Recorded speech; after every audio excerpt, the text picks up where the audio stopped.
अस्सलाम वालेकुम students, Pakistan law academy की तरफ से मैं हूं मोहम्मद उज़ैर अमीर। आज हम लोग स्टडी करने लगे हैं हमारा लेक्चर नंबर 8 जो कि है क्लासिफिकेशन ऑफ लेजिस्लेशन। हमारा जो सब्जेक्ट है इंग्लिश में स्टूडेंट्स, ये 90% जो है ये हमारे फर्स्ट एक सब्जेक्ट इंट्रोडक्शन टू लॉ से रिलेट करता है और इसमें डिफरेंट टॉपिक्स हैं जैसे like types of law and like sources of law. ये हमारे उसी फर्स्ट एक इंट्रोडक्शन टू लॉ से ही मैच करते हैं। तो अभी जो सोर्सेज ऑफ लॉ है, हमने फर्स्ट ईयर में सिर्फ एक लॉन्ग क्वेश्चन स्टडी किया था, यानी कि बेसिक बेसिक बातें। मगर इस बार सेकंड ईयर में हम लोग जो सोर्स ऑफ लॉ है वो हम क्या करेंगे, डीप स्टडी करेंगे, यानी कि एक एक सोर्स ऑफ लॉ के ऊपर प्रॉपर एक एक दो दो लॉन्ग क्वेश्चन और लेक्चर्स क्या करेंगे, देखेंगे।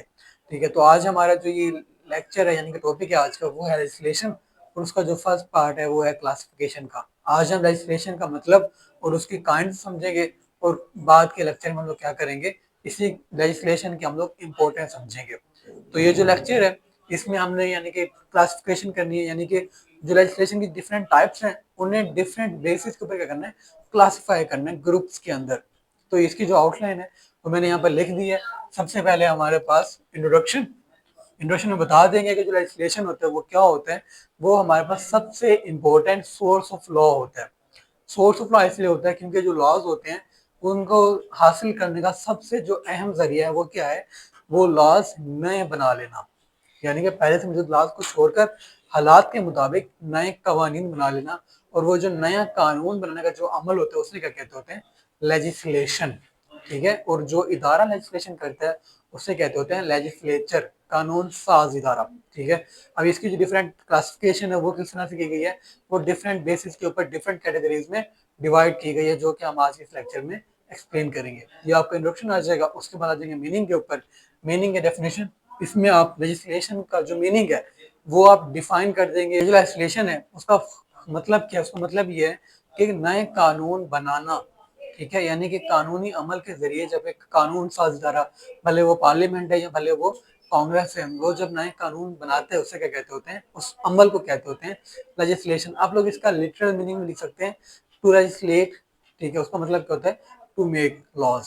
ठीक है, अब उसके बाद हम आ जाएगा अपने मेन टॉपिक की तरफ, जो कि है टाइप्स या फिर क्लासिफिकेशन ऑफ लेजिस्लेशन। कि जो कानून साजी है वो कितनी तरह की होती है और किन किन तरीकों से हो सकती है, यानी कि वो कितनी बेसिस के ऊपर कितनी टाइप्स में, सब टाइप्स में डिवाइड किए गए हैं। तो सबसे पहले हमारे पास classification of legislation on the basis of source. यानी कि ये पहली जो बेस है वो क्या है, कि जो लेजिस्लेशन है ना उसको डिवाइड किया गया उसके सोर्स से, कि यानी कि कौन है जो कानून साजी कर रहा है, उसी की बुनियाद पर क्या किया जा रहा है, उसको दो हिस्सों में डिवाइड किया जा रहा है।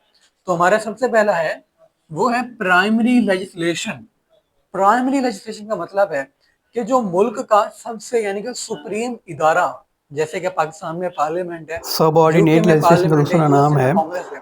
अब जो इस मुल्क डेलीगेटेड का जो सबसे लेजिस्लेशन। सुप्रीम इदारा जो पार्लियामेंट होता है, वो जब कानून साजी करता है ना, वो जब कानून बनाता है उसे क्या कहते होते हैं, प्राइमरी लेजिस्लेशन।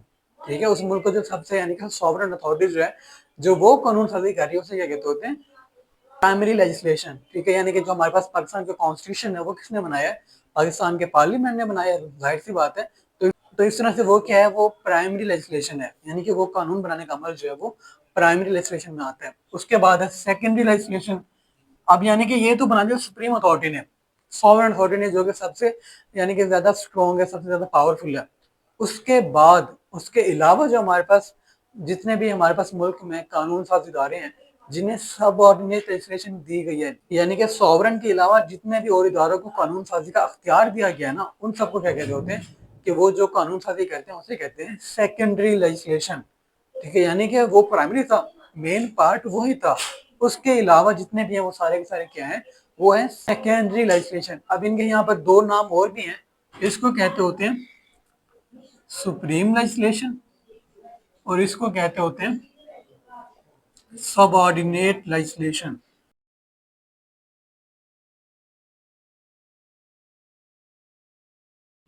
दोनों में बात इतनी है कि ये सबसे सुप्रीम इदारा कर रहे हैं तो इसलिए ये क्या प्राइमरी, यानी कि स्टार्ट यही है। उसके अलावा सुप्रीम यानी कि सॉवरेन अथॉरिटी के अलावा जितने भी और इदारे हैं सब ऑर्डिनेट उसके निचले वाले, वो जो भी कानून साजी कर रहे हैं उन सबको क्या कहते होते हैं, सब ऑर्डिनेट लेजिस्लेशन या फिर सेकेंडरी लेजिस्लेशन। फॉर एग्जाम्पल एक हमारे पास पाकिस्तान में यानी कि एक पार्लियामेंट है, वो जो कानून बना रही है वो क्या है, वो प्राइमरी लेजिस्लेशन है। और उसके अलावा जो हमारे पास ये डिफरेंट यूनिवर्सिटीज हैं या इसके अलावा जितने म्यूनिसिपल अथॉरिटीज हैं, इसके अलावा और जितने भी हैं, वो जो भी कानून साजी कर रहे हैं ना, उससे क्या कहते होते हैं, सेकेंडरी लेजिस्लेशन या फिर सब ऑर्डिनेट लेजिस्लेशन। इसके आगे फर्दर टाइप्स होती हैं, ठीक है।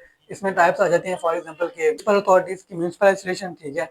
ऑटोनोमस इंस्टीट्यूशंस की ऑटोनोमस लेजिस्लेशन, या इसके अलावा डिफरेंट और भी लेजिस्लेशन की टाइप्स होती हैं, ठीक है। यानी कि तकरीबन 5 के करीब है वो यहाँ पर आ जाती है। हम ज़्यादा डीप नहीं जाएंगे इसको, क्योंकि हमारे पास बाकी भी 10-12 और है जिनको हमने एक्सप्लेन करना है, ठीक है। तो ये हमारे पास पहली होगी, यानी कि सोर्स की बुनियाद पे कानून साजी कौन कर रहा है, उसकी बुनियाद पर दो काइंड से। अब उसके बाद हमारे पास नेक्स्ट है on the basis of scope. Scope के कहते होते हैं, स्कोप कहते होते हैं दायरा, यानी कि वो जो कानून बनकर आएगा, लेजिस्लेशन से जो कानून बनकर आएगा, उसका दायरा कितना है, वो कितने यानी कि एरिया पर या कितने लोगों पर क्या कर रहा है, वो इन्फोर्स हो रहा है, वो अमल कर रहा है, ठीक है। उसकी बुनियाद पर अब टाइप्स बनाई गई हैं, वो भी हैं दो। एक है पब्लिक और एक है प्राइवेट। पब्लिक मतलब, पब्लिक लेजिस्लेशन मतलब कि ऐसा कानून साजी का अमल जिसमें जो कानून बनकर आ रहा है ना पाकिस्तान मुल्क के लिए, वो क्या है, वो इन्फोर्सेबल है, वो आम पब्लिक के लिए है। उसमें बच्चे भी हैं, उसमें बूढ़े भी हैं, उसमें मर्द भी हैं, उसमें औरतें भी हैं, उसमें सब कुछ शामिल है, ठीक है। उसमें ड्राइवर, वकील या लाइक और मिलिट्री वगैरह, सिविलियन वगैरह कुछ भी यानी कि सेपरेट क्लास पर स्पेशल नहीं किए गए। उसमें सब लोगों के लिए क्या है, वो कानून बनाया गया है और सब के ऊपर बराबर ही इन्फोर्स होगा। उसके बाद हमारे पास प्राइवेट लेजिस्लेशन। तो ये क्या है जनाब, इसको आप समझ लें कि ये स्पेशल है। अब यानी कि स्पेशल है तो खासकर फॉर एग्जांपल कि अगर हमारे पास एक कंपनीज एक्ट बनकर आया तो वो सिर्फ कंपनीज के लोगों पर यानी कि अमल करेगा, या इसके अलावा अगर मिलिट्री का कोई कानून बनकर आया है तो वो सिर्फ मिलिट्री यानी कि जो आर्मी है उसके ऊपर लागू होगा। यानी कि इसके अलावा अगर कोई वकीलों को कानून बन के आया पाकिस्तान बार कौंसिल से, तो वो सिर्फ और सिर्फ वकीलों के लिए लागू होगा, बाकी तमाम लोगों को कोई असर नहीं करेगा। अब वही बात समझ में, यानी कि एक पब्लिक था वो आम आवाम के लिए था, सब लोगों के लिए था। एक था प्राइवेट, वो कौन सा था, वो यानी कि स्पेशल क्लास ऑफ पीपल या स्पेशल ग्रुप ऑफ पीपल के लिए था। फॉर एग्जाम्पल अगर ट्रेडर्स का कानून मन कहते हैं वो सिर्फ ताजरों के लिए होगा, अगर वकीलों को मन कहते हैं सिर्फ वकीलों के लिए, अगर डॉक्टरों को मन कहते हैं तो वो सिर्फ और सिर्फ डॉक्टरों के लिए होगा, ठीक है। ये सेकंड हमारे पास टाइप होगी। उसके बाद हमारे पास classification of legislation on the basis of duration, यानी कि वो कितने टाइम के लिए लागू होंगे, उसकी बेस पर क्या किए जा रहे हैं, ये कानून बनाए जा रहे हैं। अब उसमें हमारे पास सेम दो टाइप्स हैं, एक है टेम्पोरेरी जिसको कहते होते हैं आरजी, एक है हमारे पास परमानेंट जो कि क्या होती है, मुस्तकिल, ठीक है, मुस्तकिल। अब जो टेम्परेरी है यानी कि एक ऐसा कानून बनाया जा रहा है जो एक खास टाइम लिमिट के लिए है। फॉर एग्जांपल जो कोरोना के बनाए हुए लॉज थे वो सिर्फ कोरोना के ही दिनों में लागू हुए हैं, उसके आगे उसके पीछे कभी लागू नहीं हुए। हाँ, अगर कल को जब कोरोना दोबारा आएगा तो फिर दोबारा कोरोना के लॉज बनाए जाएंगे, वो भी सिर्फ उस टाइम के लिए लागू होंगे। जब कोरोना खत्म हो जाएगा तब खत्म हो जाएंगे। तो ये क्या होता है, ये टेम्परेरी लॉज होते हैं, हालात के हिसाब से सिर्फ उस टाइम उस सिचुएशन के लिए बनाए जाते हैं, बाद में वो खत्म हो जाते हैं, ठीक है। फॉर एग्जाम्पल जैसे हमारे पास 2007 में इमरजेंसी नाफिज हुई थी, मुशर्रफ ने की थी।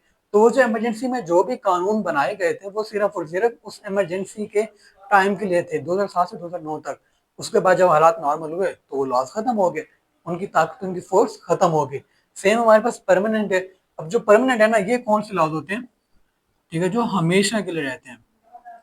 इसकी मिसालें सबसे ज्यादा फेमस कौन सी हमारे पास, जो आप लोग स्टडी कर रहे हैं खुद, कॉन्ट्रैक्ट एक्ट, या इसके अलावा थर्ड ईयर में पढ़ेंगे पीपीसी, फोर्थ में पढ़ेंगे सीआरपीसी वगैरह वगैरह। यानी कि तो यानी कि ये ऐसी चीजें होती हैं, ऐसे कवानीन होते हैं जो हमेशा के लिए बनाए जाते हैं, जिनकी कोई खास लिमिट नहीं होती। यहाँ पर लिमिट होती है कि वो इतना टाइम के लिए होंगे, इसमें लिमिट होती है वो हमेशा के लिए होते हैं, जब तक कि कोई नया कानून बनकर पहले वाले कानून को खत्म ना कर दे। अब ये हमारे पास हो गई classification of legislation on the basis of duration, यहाँ पर खत्म हो गई थर्ड। उसके बाद है फोर्थ हमारे पास classification of legislation on the basis of origin, ठीक है। यानी कि वो किस किस तरीके से बनाए गए, उनकी क्या ओरिजिनेशन है, ठीक है। अब उसमें हमारे पास दो हैं। उसमें हमारे पास है सबसे पहले कोडिफाइड, अगर तो वो प्रॉपर एक कानून बना दिया जाता है, यानी एक तरीके से एक मुकम्मल ज़ाब्ता बना दिया जाता है, तो वो क्या है, वो एक कोडिफाइड है। जैसे पाकिस्तान का कॉन्स्टिट्यूशन है वो मुकम्मल कोडिफाइड है, उसमें हर एक फंडामेंटल राइट के बारे में बताया गया है, प्रेसिडेंट की पावर, उसका फंक्शन, पार्लियामेंट की पावर, उसके कंपोजिशन, उसके फंक्शन, उसकी क्वालिफिकेशन, डिस्क्वालिफिकेशन, इसके अलावा जुडिशरी, उसकी judicial commission, supreme judicial council, high court, supreme court, उनकी पावर्स, यानी कि हर एक चीज के बारे में फुल डिटेल डिस्कशन करके उसको मुकम्मल कोडिफाई कर दिया गया, यानी कि वो बिल्कुल कंप्लीट है, उसमें कोई चीज ऐड करने की जरूरत अब नहीं है। तो ये क्या होता है कि कोडिफाइड होता है, उसके ऑपोजिट क्या होता है, अनकोडिफाइड। तो अब ये जो अनकोडिफाइड है और कोडिफाइड में फर्क ये है कि जो कोडिफाइड थे ना वो यानी कि कंप्लीट एक शेप के अंदर एक प्रॉपर तरीके में कोडिफाई करके रख दिए गए थे, यानी कि वो बिखरे हुए नहीं थे, वो प्रॉपर पैराग्राफ बनाकर, चैप्टर्स बनाकर, शेड्यूल बनाकर बना दिए गए। अब उसके ऑपोजिट जो अनकोडिफाइड है ना उसमें क्या होता है, उसमें ये होता है कि वो बिखरे हुए लॉज होते हैं, यानी कि वो एक जगह इकट्ठे नहीं किए गए होते। जैसे हमारे पास एक यूके का कॉन्स्टिट्यूशन है और एक यूएसए का कॉन्स्टिट्यूशन है। जो यूके का कॉन्स्टिट्यूशन है वो एक लिखा हुआ नहीं है, वो अनकोडिफाइड है। वो डिफरेंट डॉक्यूमेंट्स, हजारों डॉक्यूमेंट्स में क्या है, बिखरा हुआ है। कोई एक डॉक्यूमेंट एक कानून है, एक डॉक्यूमेंट एक कानून है, वो भी आइन है, वो भी आइन है, वो भी आइन है। मगर जो यूएसए का कॉन्स्टिट्यूशन है वो प्रॉपर तरतीब में आर्टिकल्स के हिसाब से तरतीब में लिखा हुआ है, ठीक है, हर आर्टिकल की एक्सप्लेनेशन की गई है पैराग्राफ में, सेंटेंसेस में, वगैरह वगैरह। तो वो कोडिफाइड था मगर वो अनकोडिफाइड था। जैसे पाकिस्तान का वो भी कोडिफाइड है, यूके का सिर्फ क्या है, वो अनकोडिफाइड है। या इसके अलावा जो कस्टमरी लॉज होते हैं, जो कस्टम्स के ऊपर बेस करते हैं, वो कोडिफाइड नहीं होते हैं, वो एक एक्ट ही नहीं पास किया जाता, वो सिर्फ क्या होते हैं, ऐसे बिखरे हुए छोटे छोटे कवानीन होते हैं। अब उसके बाद हमारे पास सेकंड लास्ट वो है classification of legislation on the basis of purpose, कि उसको डिवाइड करने का जो मकसद है ना, वो मकसद क्या था, उसको बनाने का जो मकसद है उसकी बुनियाद पर तकसीम की जा रही है। सबसे पहले हमारे पास सब्सटांटिव, उसके बाद हमारे पास प्रोसीजरल। आप लोगों ने एक बात याद रखनी है, ये मोस्टली क्या नाम है, ये अपने ये जो हम पढ़ रहे हैं ना, ये लेजिस्लेशन की टाइप्स हैं। लेजिस्लेशन से कानून बनकर आता है, तो वही जो कानून होता है जो उसकी प्रॉपर्टी है वही इस लेजिस्लेशन की प्रॉपर्टी है। जैसे हमारे पास सुप्रीम लॉ होता है या प्राइमरी लॉ होता है, वो कौन बनाता है, वो सुप्रीम अथॉरिटी बनाती है, तो वो क्या होता है, अमल को कहते होते हैं सुप्रीम लेजिस्लेशन। उसके साथ हमारे पास क्या है, सबऑर्डिनेट लेजिस्लेशन, यानी कि निचला धारा। अब यानी कि ऐसा कानून जो सबऑर्डिनेट बन कहते हैं वो सबऑर्डिनेट लेजिस्लेशन है। उसके साथ ही हमारे पास जो ये है, ये हमारे पास क्या है, जैसे सब्सटेंटिव लॉ होता है, जैसे हमारे पास प्रोसीजरल लॉ होते हैं। अब सब्सटेंटिव लॉ ऐसा लॉ होता है जिसमें राइट्स, ड्यूटीज, लायबिलिटीज वगैरह डिफाइन किए गए होते हैं। जैसे हमारे पास कॉन्ट्रैक्ट एक्ट है, उसमें हमारे पास राइट्स डिफाइन किए गए हैं। हमारे पास राइट है कि अगर हम एग्रीमेंट करते हैं तो हम दूसरे के खिलाफ एग्रीमेंट इन्फोर्स करवा सकते हैं। अगर दूसरा हमारी बात, हमारा जो माहिदा वो कंप्लीट नहीं करता तो हम उसके खिलाफ कानूनी तौर पर एक्शन ले सकते हैं। या इसके अलावा अगर वो हमारा कानून, वो हमारा जो माहिदा है वो कब ब्रीच होगा, हमारा जो माहिदा है वो कब डिस्चार्ज होगा, हमारा जो माहिदा है वो कब अनइनफोर्सेबल होगा, वो कब वाइड होगा, कब वैलिड होगा, कब वाइडेबल होगा, वो सब कुछ कहाँ पर लिखा गया है, कॉन्ट्रैक्ट एक्ट में। तो जो कॉन्ट्रैक्ट एक्ट है वो राइट्स बता रहा है, ड्यूटीज बता रहा है, लाइबिलिटीज बता रहा है। तो वो क्या है, वो एक सब्सटेंटिव लॉ है। और यानी कि एक ऐसा कानून जो सब्सटेंटिव लेजिस्लेशन से मिलकर बनते हैं उसे कहते होते हैं सब्सटेंटिव लॉ। और एक ऐसा अमल जिसके जरिए वो जो सब्सटेंटिव लॉ है वो बनता है उसको क्या कहते होते हैं, सब्सटेंटिव लेजिस्लेशन। उसके ऑपोजिट क्या है हमारे पास, प्रोसीजरल लेजिस्लेशन। उसमें क्या होता है कि एक ऐसा कानून जिसमें क्या बनता होता है, प्रोसीजरल लॉ। प्रोसीजरल लॉ क्या होता है, प्रोसीजरल लॉ एक ऐसा लॉ होता है जिसमें उन राइट्स एंड ड्यूटीज को इन्फोर्स करने का तरीका बताया गया होता है। ठीक है, अब आ रही है बात समझ में, तरीका बताया गया होता है वो कैसे, वो ऐसे कि जो प्रोसीजरल लॉ है ना उसमें ये है कि फॉर एग्जांपल कि हमारे पास जो कॉन्ट्रैक्ट एक्ट उसने हमें राइट दे दिया कि अगर हमारा जो प्रोमिस है, अगर वो हमें कंसिडरेशन हमारे बदले में हमें सैलरी ना दे या प्राइस ना दे तो हम उसके खिलाफ एक्शन ले सकते हैं। आर्य बात समझ में, हम उसके खिलाफ एक्शन ले सकते हैं। एक्शन कैसे लेंगे, हम उसके खिलाफ एक्शन लेंगे सिविल सूट फाइल करके। अब वो सिविल सूट कौन से कोर्ट में फाइल करना है, सिविल सूट कैसे लिखा हुआ होगा, उसमें कौन कौन से पर्टिकुलर्स होंगे, ठीक है, अगर उसका डिसीजन कैसे होगा, उसका प्रोसीजर कोर्ट में कैसे होगा, कोर्ट जजमेंट कब देगी, डिसीजन कब आएगा, डिसीजन के खिलाफ अपील कहाँ होगी, कैसे होगी, वो सब कुछ कहाँ पर लिखा होता है, प्रोसीजरल लॉ में। ठीक है, अगर यहाँ पर आप मिसाल लिख रहे हैं कॉन्ट्रैक्ट एक्ट, ठीक है, तो यहाँ पर मिसाल क्या बनेगी, सीपीसी। अगर यहाँ पर आप लिख रहे हैं पीपीसी, कि जो पीपीसी क्रिमिनल लॉ बताती है, उसके बजाय क्या बन जाता है यहाँ पे, सीआरपीसी। सीआरपीसी यानी कि वो तमाम क्रिमिनल प्रोसीजर बताता है कि एफआईआर कहाँ होगी, कैसे होगी, ट्रायल कैसे होगा, कैसे नहीं होगा, वगैरह वगैरह। और उसके बाद क्या हमारे पास सबसे, हमारे पास जो लास्ट है वो क्या, classification of legislation on the basis of subject matter, कि जो कानून बनाया जा रहा है ना वो किस टाइप का है, उसकी टाइप के ऊपर डिफरेंट क्या की गई है, क्लासिफिकेशन बनाई गई, डिफरेंट कैटेगरी बनाई गई है लॉज की।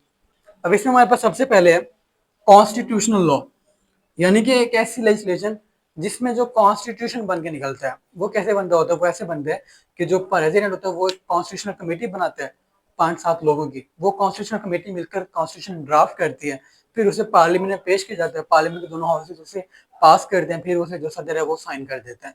तो ये क्या बन जाता है, ये कॉन्स्टिट्यूशन बन जाता है। और इस सारे अमल को बिल यानी कि वो जो कॉन्स्टिट्यूशन है ड्राफ्ट करने से लेकर कॉन्स्टिट्यूशन पास करने तक, इन्फोर्स करने तक, उस सबको क्या कहते होते हैं, तरीके को, उस सारे अमल को कहते होते हैं कॉन्स्टिट्यूशनल लेजिस्लेशन। ठीक है, उसमें क्या बन रहा है, कॉन्स्टिट्यूशन ऑफ पाकिस्तान।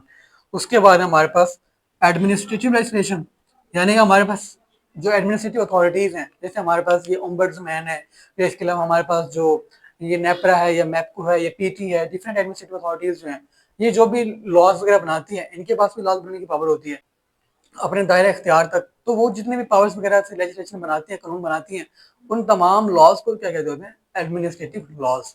ठीक है, और उस अमल को क्या कहते होते हैं, एडमिनिस्ट्रेटिव लेजिस्लेशन। उसके बाद हमारे पास क्रिमिनल लेजिस्लेशन, उसके बाद हमारे पास सिविल, और लास्ट में है फाइनेंशियल।